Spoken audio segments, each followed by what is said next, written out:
पढ़ते हमारे साथ प्रकाश दीवान जुड़े हैं, उनसे समझते हैं, उन्होंने देखी हैं ऐसी बेयर मार्केट्स कि कैसे इसको नेविगेट किया जाए। Prakash ji, good morning.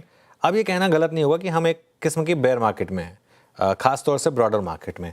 कैसे नेविगेट करें इसको? गुड मॉर्निंग अनुज। नहीं, आप इसको कोई भी नाम से बोले, पेनफुल तो उतनी ही रहेगी।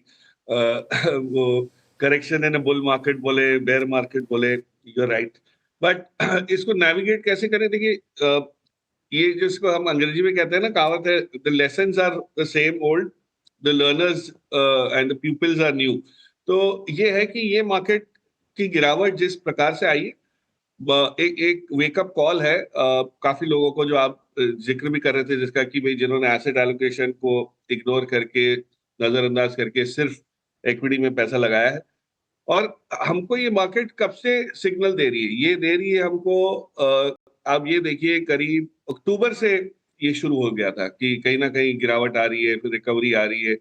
अब वो अक्टूबर, नवंबर, दिसंबर, जनवरी में भी अगर हम नहीं संभले तो फिर वील हैव टू पे द प्राइस। नेविगेट कैसे करें? मुद्दा ये है, जो चीज फंडामेंटली आज आपको समझ अभी भी नहीं आ रही है कि आपने क्यों ली थी, या जिसके कहने पे ली थी उसको पूछने पर वो फोन नहीं उठा रहा है या बता नहीं रहा है, वो आप समझ जाइए कि ये डाउटफुल फंडामेंटल्स वाली जो चीजें हैं, इनमें से आपको निकलना है। अब इसमें से आज निकले या आपको कल निकलना है, ये आप पे है, बट निकलना जरूरी है अगर अभी तक नहीं निकले हैं तो। और वो पैसा आप बचा के रखिए, कंजर्व करिए कैप प्रिंसिपल को, अपने कैपिटल को।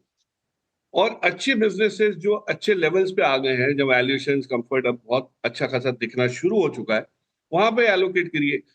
3-6 महीने बाद आप ये वाला माहौल भी भूल जाएंगे, जब लेवल्स ऊपर आ जाएंगे, ठीक ठाक इंप्रूवमेंट होगा। क्योंकि देखिए, हमारा बजट अच्छा गया, आरबीआई पॉलिसी बहुत कंड्यूसिव रही है, रिजल्ट्स में भी कोई खराबी खास नहीं है Anuj. So I think we have to understand कि जो पॉजिटिव फैक्टर्स है वो, उसकी टेलविंड है हमारे पास, मतलब वो है, बने हुए हैं। अब वो माहौल और लिक्विडिटी का जो सवाल उठता है, वो कब आती है मुझे नहीं मालूम, बट वो आएगी जरूर, चाहे वो जून में आए, वो सितंबर में आए, पर कहीं ना कहीं that improvement will happen. But जैसे लेवल्स अच्छे स्टॉक लेने के आपको मिलेंगे नहीं। मुद्दा वही है कि पैसे कहाँ से लाएंगे? पैसे इस टाइम पे एलोकेट और इक्विटी में करने चाहिए, जो जो हम लोग घबरा के नहीं कर पाते हैं। तो एसेट एलोकेशन ये नहीं कहता कि आप इक्विटी से निकाल के हर चीज पे बाकी में डाल दीजिए। ऐसे समय पे इक्विटी में ज्यादा डालना है। तो if you can do that तो बहुत बढ़िया आपके लिए। बट फंडामेंटली वीक चीजों से बिल्कुल आपको, मतलब, समेट लेना है वो वाला कार्यक्रम। उसमें अगर अभी भी हैं, खींचे चले आ रहे हैं कि उम्मीद है कि हो जाएगा, ये हो जाएगा, वो मत कीजिए। उसको राइट ऑफ कर दीजिए, लॉसेस बुक कर लीजिए, जो भी कर रहे हैं। ऑफकोर्स ऐसा अपने अपने अपने वित्तीय सलाहकार के साथ बैठ के किया जाएगा ये चीज। ये कोई आप अपने आप कर रहे हैं तो सॉल्यूशंस आएंगे नहीं। थोड़ा सा प्रकाश जी। इसमें एलिमेंट ऑफ एडवाइस, आपको प्रोफेशनल एडवाइस भी लेना चाहिए। प्रकाश जी, दिक्कत क्या, पैसा बचेगा तब तो डालेंगे ना। पैसा ही पूरा तो चला गया इस मार्केट में पिछले 3 महीने में। आप कहाँ पर बाय कर रहे हैं? आप अगर इंक्रीमेंटल कैश डाल रहे हैं इस मार्केट में, जी तो कहाँ डाल रहे हैं और कहाँ से निकाल रहे हैं? दोनों सवाल जरूरी है। अनुज, टू बी ऑनेस्ट, निकालने का तो जो पहले निकाल चुके हैं, जो प्रॉफिट बुक कर चुका हूं मैं, वो डिप्लॉय कर रहा हूँ। और खास ऐसा भी कोई मैंने कैश आउट नहीं किया था, क्योंकि मैंने जो चीजें ली हुई है, मुझे पता है आज फंडामेंटली वो इतनी स्ट्रांग है कि नंबर्स अच्छे खासे आ रहे हैं। अगर मार्केट में थोड़ा प्राइस डैमेज है, वो रिकवर हो जाएगा। तो उसमें तो मैं तो वो कई बार भाव भी नहीं देखता इन सब चीजों के। इंक्रीमेंटली जो मुझे लग रहा है कहाँ लगाना चाहिए, तो देखिए, आप एक एक बहुत बढ़िया अपॉर्चुनिटी आई थी आईटीसी होटल्स के जरिए। आईटीसी ने जब डीमर्ज किया, ये बिजनेस लिस्ट हुआ, उसके बाद मेरे ख्याल से 180 तक गया है, मुझे याद नहीं है क्या हाई किया था। बट वो ईटीएफ की सेलिंग, ये वो जो भी टेक्निकल फीचर्स थे, फंक्शन वो थे, वो सब हो चुके हैं। आज ये आईटीसी होटल्स आपको इस लेवल पे जो मिल रहा है, ये इंडियन होटल्स के कंपैरिजन में बहुत बड़ा गैप है। मतलब आईटीसी होटल सस्ता है, इंडियन होटल बड़ा महंगा है। जबकि ये नंबर 2 होटल चेन है, बहुत कुछ एक्सपेंशन की बातें हो रही है, कैश पॉजिटिव है।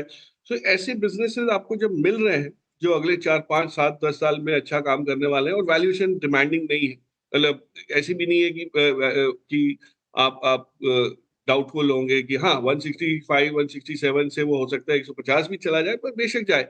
बट ऊपर जाने की जगह उसमें बहुत है। So we are adding these kind of thing. दूसरा एरिया जो केमिकल्स में एक रेजिलियंस आई है नंबर्स के जरिए भी, और जो टैरिफ वॉर जो चल रहा है, उसमें हमने देखा हुआ केमिकल्स का कहीं इस टाइप का कोई वो है नहीं। कि केमिकल्स को भी लपेट में लिया जाएगा और वहां पे मार पड़ेगा।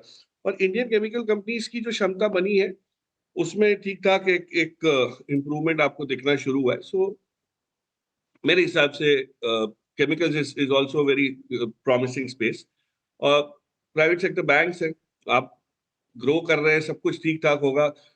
Tariff no tariff domestic growth जो आ रही है, कॉस्ट ऑफ फंड घट रहा है, स्प्रेड्स ठीक ठाक आने लगेंगे। I don't see any reason why that will not happen. तो आप कोई भी प्राइवेट सेक्टर बैंक बड़े में से चुन लीजिए, आप या चारों ले लीजिए थोड़ी थोड़ी करके, I am sure you will make money. Prakash sir नमस्कार, वीरेंद्र बोल रहा हूँ। ये जिन स्टॉक्स में अब पेन शुरू हुआ है सबसे बड़ा, आप देखिए जो कि आपके इस पूरे बुल मार्केट के स्पेशली 2023-24 के अंत तक, उसमें जी। पॉली कैप, उसमें आप देखिए CDSL को देखिए, आप उसमें देखिए BSC को देखिए, आप MCX को देखिए, अब पेन यहाँ पे शुरू हो रहा है। आपका व्यू इन पे क्या है? मतलब ये सारे वो लोग जिन्होंने अब तक के बाजार के पेन वाले फेस को नहीं देखा था, उन्होंने 2008 नहीं देखा, उन्होंने 2013 नहीं देखा, उन्होंने 2021 नहीं देखा, 20 नहीं देखा, ये कैसे हैंडल करें इस पेन को?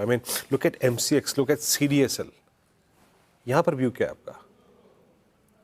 सो ये देखिए CDSL अपनी पीक से नीचे कितना आया है। मतलब ये हो सकता है कि इस साल में गिवन द फैक्ट कि इतने सारे डीमैट अकाउंट खुले, 18 करोड़ की उस पे पहुंच गए हम लोग, जो एक्टिविटी रेट बढ़ा है उसको रिवॉर्ड किया मार्केट ने। बहुत उम्दा बिजनेस है, 70% के ऊपर का एबिटा मार्जिन पे काम करता है मतलब। और इस टाइप के बिजनेसेस दूसरा कोई कर नहीं सकता, आप क्रिएट नहीं कर सकते। रिप्लेसमेंट कॉस्ट बेसिस पे देखो या मोड देखो, हर चीज पे वो है। तो मुझे लगता है अगर वो 2000 के करीब जो 1900 समथिंग पे जो गया है वहां से नीचे आया है, तो पी एक्सपेंशन जो था वो पी कॉन्ट्रैक्शन हो चुका है, बट फंडामेंटली तो कोई चेंज आया नहीं। तो इसमें प्राइस डैमेज है, बिजनेस डैमेज कोई नहीं है। तो अगर आपको लगता है कि ये वापस लेवल्स नहीं आएंगे और आप उतनी पेशेंस नहीं है आपकी वेट करने की, तो नेचुरली आपको तो कहीं ना कहीं बुक करना पड़ेगा। But I can tell you with conviction कि CDSL आज के लेवल पे भी बहुत सारे इन्वेस्टर ऐसे होंगे जो प्रॉफिट में है, तो नुकसान तो नहीं कर रहे। लेकिन आपको ये देखना है कि इस प्राइस डैमेज के बाद रिकवरी जो आती है उसके लिए आप उसमें समावेश आप शामिल हो सकते हैं कि नहीं उस जर्नी में। I don't think there is. आपको एक और एग्जांपल देता हूँ, मार्केट इंफ्रास्ट्रक्चर की बात करें हम, एक छोटी कंपनी है प्रोटियम ई गवर्नेंस करके। आपको पता है क्या कामकाज करती है? सारे बैक एंड ई गवर्नेंस वाले सारे कामकाज करती है। आज अगर आपका बैंक अकाउंट या डीमैट अकाउंट खुल रहा है 5 मिनट के अंदर, it is thanks to the backbone that they have created. और अभी तो बहुत कुछ करेंगे, ये एक्सपेंशन होगा, प्रोडक्ट लाइंस नहीं आएंगी। अब इस कंपनी का भी अगर आप प्राइस डैमेज देखेंगे तो जो इसका पीक था, मुझे याद नहीं है पीक क्या था, बट करीब 2100-2200 के करीब होगा। अब वहां से ये नीचे आया है, लेकिन फंडामेंटली तो बिजनेस में कोई प्रॉब्लम आई नहीं है। तो फैंसी जो थी वो पी मल्टीपल के जरिए जो दिख रही थी एक्सपैंड होके, वो घट रही है। तो जहां फैंसी घट रही है, बिजनेस सही है और प्रॉमिसिंग है, वहां तो आपको लेने बनता ही है। मतलब उन्हीं उन्हीं स्टॉक्स का चयन करना है आपको कि फैंसी कम हो रही है, बिजनेस वहां का वही है या सुधरा हुआ है। तो I don't see any reason why you have to. हाँ, क्या करें प्राइस डैमेज के बाद? If you are an investor at lower levels, तभी आपके पास एक विकल्प है प्रॉफिट बुक करने का। लेकिन अगर आपने लिया ही उसको 1800 पे, तो 1300 पे क्या प्रॉफिट बुक करेंगे? You will have to wait for it to restore its glory. मतलब पुराना जो उसका समय था, एक्सपेंशन जो पी का था, वो आएगा टाइम करेक्शन के बाद, वो ईपीएस ग्रोथ के जरिए आ सकता है वो। तो आई आई थिंक ये सब कोई फॉर्मूला नहीं है इसमें। फंडामेंटली स्ट्रॉन्ग बिजनेसेस को लेके पकड़ के रखने की तैयारी जब थी आपकी पहले दिन, आज भी उस आपने जो शपथ ली थी कि मैं लॉन्ग टर्म के लिए आ रहा हूं, उस शपथ को दोहराए, उसको याद कराए और पकड़ के रखें। तो I don't think fundamentally strong businesses में जो भी आपने नाम लिए, चाहे वो पीएससी हो, CDSL हो, मैंने इसका जो उदाहरण दिया, ये सारे बिजनेसेस लॉन्ग टर्म में कोई डैमेज करे। CDSL में हो सकता है नए डीमैट अकाउंट ना खुले, तो BSC को तो एक्टिविटी बहुत मिलेगी, इतनी सेलिंग आ रही है। अगर सेलिंग में भी कमाई होती है, बाइंग में भी कमाई होती है, right? So I don't think we should worry about their businesses. It just जो पी एक्सपेंशन था वो थोड़ा सा रैशनलाइज हो रहा है, which is good for the market, healthy होता है। अच्छा, ये कल आपने प्रकाश सर अपोलो का हॉरर शो देखा क्या? नंबर्स तो ठीक ठाक थे, उसके बाद लिक्विडेशन है, और ये हॉस्पिटल स्पेस वो था जिसने बहुत अच्छा पैसा बना के दिया। एक बार के लिए जो डायग्नोस्टिक की स्टोरी थी वो मेरे ख्याल से 2022 के मध्य में कोलैप्स हो गई, फार्मा कोलैप्स हो गया, बट स्टेबल थे, स्ट्रॉन्ग थे सारे जी। हॉस्पिटल्स। फोर्टिस को देखिए आप, मैक्स को देखिए आप, अपोलो को देखिए आप, सबने अच्छा पैसा बना के दिया। यहाँ पर आपका व्यू क्या है?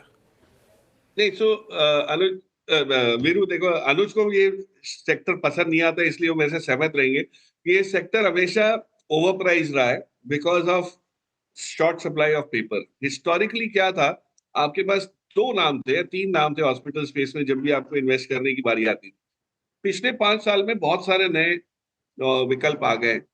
आपको ये समझना है कि अच्छी चीजें जो जो बिजनेस जहां अच्छा बढ़ रहा है, ग्रो हो रहा है, which are available at a reasonable valuation है, उसका कॉम्बिनेशन तालमेल कहाँ बैठता है, वो एक तो गिनी चुनी चीजें हैं।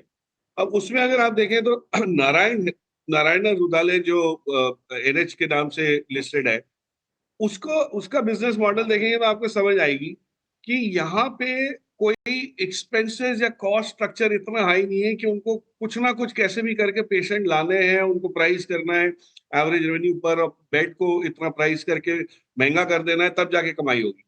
ये बहुत कॉस्ट एफिशिएंट मॉडल है और जिस सेगमेंट को केटर करता है, इनको कोई मार्केटिंग की जरूरत नहीं है।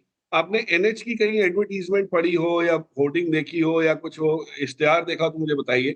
जबकि अपोलो और ये सबको कॉन्स्टेंटली इस लेवल को, बिजनेस लेवल को जस्टिफाई करने के लिए ग्रो करना पड़ता है, चाहे वो एक्विजिशन से करें या नए पेशेंट्स लाके करें। सो आई थिंक जो स्ट्रेस है सिस्टम में नए बिजनेस ग्रोथ का, उसमें मार पड़ रहा है और अपोलो की स्टोरी वही आपको दिख रही है। तो कॉस्ट स्ट्रक्चर ऐसे है, I would keep away from this sector. अगर मुझे एलोकेशन करना ही है तो एनएच में करूँ। नहीं प्रकाश जी, वैसे फ्रैंकली मैं मेरा इशू ये नहीं है कि मुझे ये सेक्टर पसंद नहीं है। मेरा इशू ये है कि मैं एक चीज़ कहता हूँ कि अगर मैं एज इन्वेस्टर होऊंगा तो मैं इस सेक्टर में कभी पैसा डालूंगा नहीं। वो मेरा एक अपना पर्सनल रीज़न है, उसका इससे कोई लेना देना नहीं है बिल्कुल। और बिजनेस तो सबसे अच्छा, हॉस्पिटल से अच्छा बिजनेस क्या है? डर बेच के पैसा बना रहे हैं सबसे ज़्यादा, तो वही होता है। तो उसमें क्या मतलब, आप उसमें तो क्या ही बात करेंगे। बट खैर, आपकी बात से मैं मतलब स्टॉक के हिसाब से मैं सहमत हूँ। मेरा व्यू उसमें थोड़ा सा अलग है, वो अलग किसी अलग कारण से है। चलिए प्रकाश जी, बहुत बहुत शुक्रिया आज हमारे साथ जुड़ने के लिए Thank you. और इन सब टॉपिक्स पर बात करने के लिए।